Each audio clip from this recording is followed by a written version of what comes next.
he replied. "I said I would, but I had better tell you first what goes before the dream, that you may understand. I was a schoolmaster when I was a very young man. It was only a parish school in a little village in the West Country. No need to mention any names. Better not. I was engaged to be married to a young girl who I loved and almost reverenced.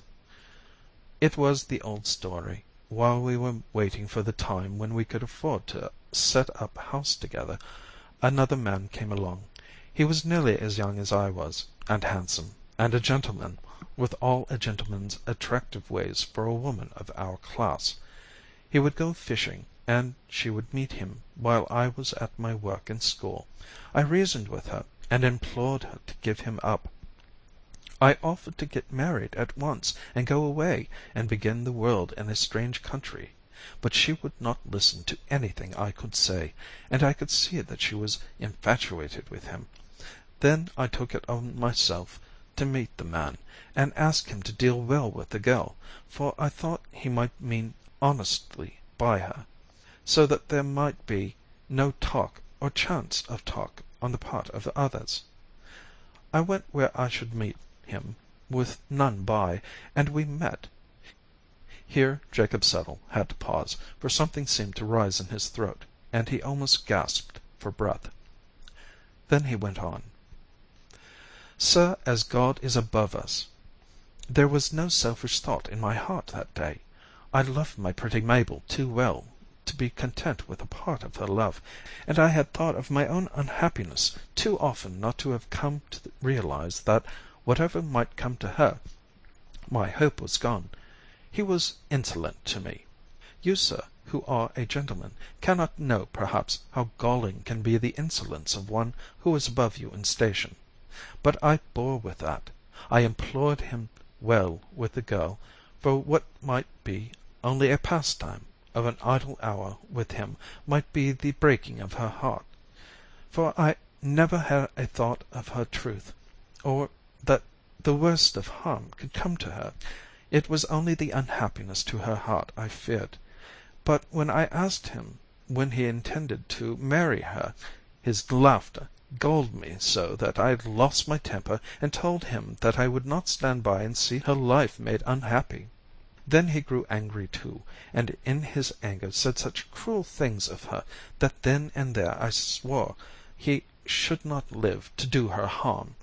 God knows how it came about, for in such moments of passion it is hard to remember the steps from a word to a blow, but I found myself standing over his dead body, with my hands crimson with the blood that welled from his torn throat.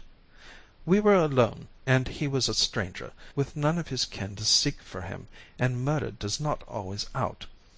Not all at once. His bones may be whitening still, for all I know, in the pool of the river where I left him.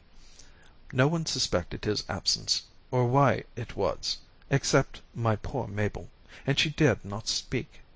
But it was all in vain, for when I came back again after an absence of months, for I could not live in the place, I learned that her shame had come, and that she had died in it. Hitherto I had been borne up by the thought that my ill deed had saved her future, but now, when I learned that I had been too late, and that my poor love was smirched with that man's sin, I fled away with the sense of my useless guilt upon me more heavily than I could bear. Ah, sir, you that have not done such a sin don't know what it is to carry it with you. You may think that custom makes it easy to you, but it is not so. It grows and grows with every hour, till it becomes intolerable, and with the growing, too, the feeling that you must for ever stand outside heaven. You don't know what it means, and I pray God that you never may. Ordinary men, to whom all things are possible, don't often, if ever, think of heaven. It is a name, and nothing more, and they are content to wait and let things be. But to those who are doomed to be shut out for ever, you cannot think what it means. You cannot guess or measure the terrible, endless longing to see the gates opened, and to be able to join the white figures within. And this brings me to my dream. It seemed that the portal was before me, with great gates of massive steel with bars of the thickness of a mast rising to the very clouds, and so close that between them was just a glimpse of a crystal grotto, on whose shining walls were figured many white-clad forms, with faces radiant with joy. When I stood before the gate my heart and soul were so full of rapture and longing that I forgot. And there stood at the gate two mighty angels with sweeping wings, and, oh, so stern of countenance! They held each in one hand a flaming sword, and in the other the latchet, which moved to and fro at the lightest touch. Near it were figures all draped in black, with heads covered so that only the eyes were seen, and they handed to each who came white garments such as the angels wear. A low murmur came that told that all should put on their own robes, and without soil, or the angels would not pass them in, but would smite them down with the flaming swords. I was eager to don my own garment, and hurriedly threw it over me, and stepped swiftly to the gate. But it moved not, and the angels, loosing the latchet, pointed to my dress. I looked down, and was aghast, for the whole robe was smeared with blood. My hands were red. They glittered with the blood that dripped from them, as on that day by the river bank. And then the angels raised the flaming swords to smite me down, and the horror was complete. I awoke. Again and again and again that awful dream comes to me. I never learned from the experience. I never remember.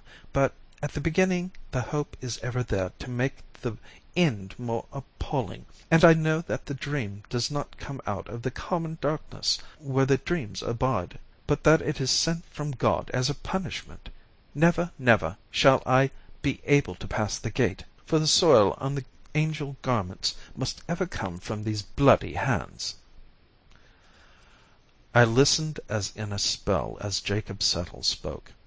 There was something so far away in the tone of his voice, something so dreamy and mystic in the eyes that looked as if through me at some spirit beyond, something so lofty in his very diction, and in such marked contrast to his work-worn clothes and his poor surroundings, that I wondered if the whole thing were not a dream. We were both silent for a long time. I kept looking at the man before me in growing wonderment. Now that his confession had been made, his soul, which had been crushed to the very earth, seemed to leap back again to uprightness with some resilient force. I suppose I ought to have been horrified with his story, but, strange to say, I was not. It certainly is not pleasant to be made the recipient of the confidence of a murderer, but this poor fellow seemed to have had not only so much provocation, but so much self-denying purpose in his deed of blood, that I did not feel called upon to pass judgment upon him. My purpose was to comfort, so I spoke out with what calmness I could, for my heart was beating fast and heavily. "You need not despair, Jacob Settle. God is very good, and his mercy is great. Live on and work on in the hope that some day you may feel that you have atoned for the past." Here I paused, for I could see that deep, natural sleep, this time, was creeping upon him. "Go to sleep," I said. "I shall watch with you here, and we shall have no more evil dreams tonight."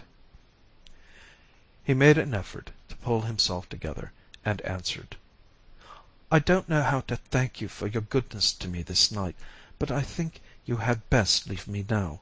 I'll try and sleep this out. I feel a weight off my mind since I have told you all. If there's anything of the man left in me, I must try and fight out life alone." "I'll go to-night as you wish it," I said, "but take my advice, and do not live in such a solitary way. Go among men and women. Live among them. Share their joys and sorrows, and it will help you to forget. This solitude will make you melancholy mad." "I will," he answered. half consciously, for sleep was overmastering him. I turned to go, and he looked after me. When I had touched the latch, I dropped it, and, coming back to the bed, held out my hand. He grasped it with both his as he rose to a sitting posture, and I said my good night, trying to cheer him. "Heart, man, heart. There is work in this world for you to do, Jacob Settle. You can wear those white robes yet, and pass through that gate of steel." Then I left him. A week after, I found his cottage deserted, and on asking at the works, was told that he had "gone north," no one exactly knew whither. 2 years afterwards, I was staying for a few days with my friend Dr. Munro in Glasgow. He was a busy man, and could not spare much time for going about with me, so I spent my days in excursions to the Trossachs and Loch Katrine and down the Clyde. On the second last evening of my stay, I came back somewhat later than I had arranged, but found that my host was late too. The maid told me that he had been sent for to the hospital, a case of accident at the gasworks, and the dinner was postponed an hour, so telling her I would stroll down to find her master and walk back with him, I went out. At the hospital I found him washing his hands preparatory to starting for home. Casually I asked him what his case was. "Oh, the usual thing. A rotten rope, and men's lives of no account.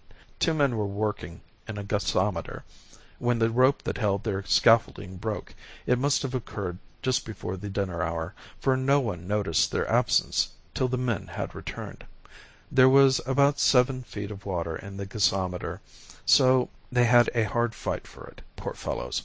However, one of them was alive, just alive, but we have had a hard job to pull him through. It seems that he owes his life to his mate, for I have never heard of greater heroism.